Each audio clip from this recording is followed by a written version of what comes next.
Hey, I'm Brad from the DIY Door Store, and one of our most common questions we get asked is how to measure our glass frame or our glass kit.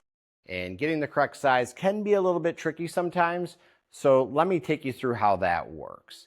Now, I've got right here what we call a 2264 glass and frame. This is a blind unit. Lots of people want to start by measuring the outside of the glass frame. And that's going to measure somewhere between 23 and 3/4 and 23 and 7/8, maybe even up to 24 inches. Then the height of the outer side of the glass frame is anywhere there from 65 and 3/4 to 66 inches. Okay. Now that is the size of the outer of the frame.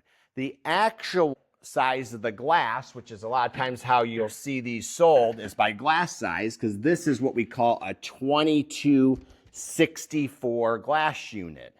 And if I come inside here and I measure the actual glass, we'll see that it is 22 inches wide by 64 inches tall. Well, with a 2264 piece of glass, that requires in the door a cutout. And the cutout size is actually 23 inches wide in the door and 65 inches in the opening of the door. So again, let me repeat this. Your outer frame size, which is the largest if you measure that, is about 24 by 66. Your cutout size, 23 by 65.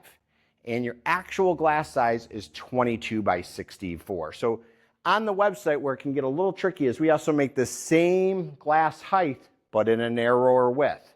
We make it in a 20-inch width. So that one now goes to a 22-inch outer frame size, a 21-inch cutout, and a 20-inch glass. So be clear when you're going through that. We ask these questions on our website that you're going to have some different sizes, and make sure you choose the right size when you're ordering with us.